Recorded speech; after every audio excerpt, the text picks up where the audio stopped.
کیا گیا اور انہی آیتوں کا انتخاب کیا گیا. اور اتقوا اللہ کا مطلب ہے اللہ سے ڈرنا، اللہ کا خوف، اللہ کی خشیت دل میں پیدا ہونا. تو اللہ کا ڈر، کیونکہ اب تک ہم اکیلے تھے، ایک نئے رشتے میں منسوب ہونے جا رہے ہیں اور ذمہ داریاں بڑھنے والی ہے. اب تک ہم صرف کسی کے بیٹے تھے، کسی کے بھائی تھے، لیکن اب ایک نیا رشتہ وجود میں آنے جا رہا ہے. تو کہیں ایسا نہ ہو کہ اس رشتے میں کمی بیشی ہو. والدین کے حقوق بھی ادا کرنا ہے، بیوی کے حقوق بھی ادا کرنا ہے. بعض مرتبہ ایسا ہوتا ہے انسان ہے کہ بیوی کے حقوق کی ادائیگی میں انسان آگے نکل جاتا ہے، والدین پیچھے پڑ جاتے ہیں. اور بعض مرتبہ والدین کی حقوق کی ادائیگی میں انسان آگے چلا جاتا ہے اور بیوی پر ظلم کرنے لگ جاتا ہے. تو اسلام نے ان دونوں چیزوں کی اجازت نہیں دی، بلکہ درمیانی راستہ بتایا کہ سب کے حقوق کو ادا کرتے ہوئے چلنا ہے. راستہ تو تھوڑا مشکل ہے، لیکن اللہ کا ڈر، اللہ کا خوف دل میں ہو. اور حدیث میں آیا کہ نکاح جو ہے یہ سادہ ہونا چاہیے، بہت زیادہ شور ہنگامہ، بہت زیادہ خرچ نہ ہو. جتنا اس میں کم خرچ ہوگا اس میں اتنی ہی زیادہ برکت ہوگی. اس لیے آپ دیکھیں لفظ شادی، اگر شادی کے 3 نقطے ہٹا دیے جائیں تو بنتا ہے سادی. یعنی شادی جو ہے وہ سادی ہونا چاہیے.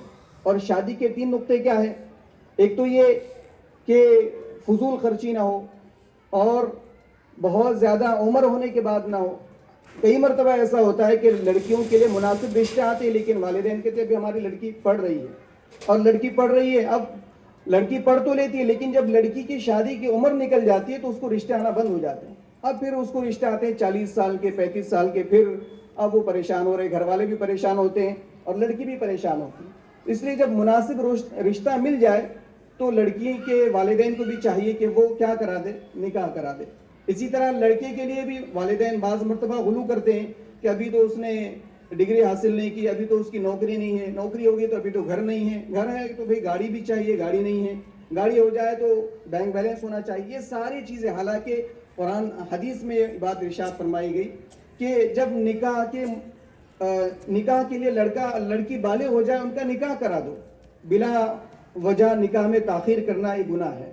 اس لیے والدین کو چاہیے کہ والدین اپنے اولاد، اگر والدین نکاح میں تاخیر کرتے ہیں اور بچے گناہوں میں پڑتے ہیں تو پھر سارا کے سارا گناہ والدین کو ملے گا. بچوں کو تو ملے گا ہی، لیکن والدین بھی گناہ گار ہوں گے.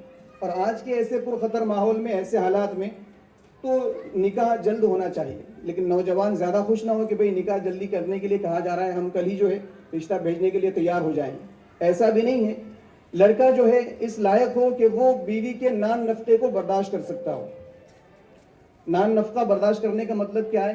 یہ مطلب نہیں کہ آپ اس کو بہت بڑا بنگلہ لے کر دیں، بہت بڑی گاڑی میں، بس کہ اس کو رہنے کے لیے آپ چھت دیں، اس کے کپڑوں کا انتظام کریں، اس کے کھانے پینے کا انتظام کریں. بس یہ ساری چیزیں اگر آپ کے پاس ہے تو آپ نکاح کے لائق ہیں.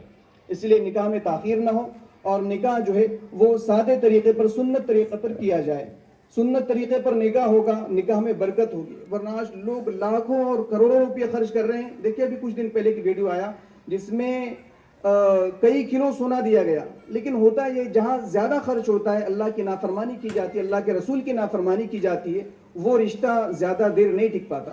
جس رشتے کی بنیاد ہی اللہ کی نافرمانی پر رکھی گئی ہو، اللہ کے رسول کی سنتوں کو ترک اور پامال کر کے رشتے کی بنیاد رکھی گئی ہو، وہ رشتہ زیادہ دیر تک نہیں ٹک پاتا، بلکہ چند دن یا چند مہینے ہونے کے بعد پھر وہ رشتہ ٹوٹ جاتا ہے اور لڑکی جو ہے گھر پر آتی. طلاق کے کئی کیسز واقع ہو رہے ہیں. آپ جا کر دیکھیں دارالقضاؤں میں اور کورٹ اور کچہریوں میں، آپ کو جا کر وہاں اندازہ ہوگا کہ کئی رشتے ایسے ہیں جو آج کل طلاق کے کیسز بہت زیادہ بڑھ رہے ہیں. اس کی وجہ یہ ہے کہ ہم لوگ شادی کو سنت طریقے پر نہیں کر رہے. تو اس لیے ہم سب کو چاہیے کہ ہم سنت طریقے پر شادی کرنے کا اہتمام کریں. اللہ ہم سب کو عمل کی توفیق دے.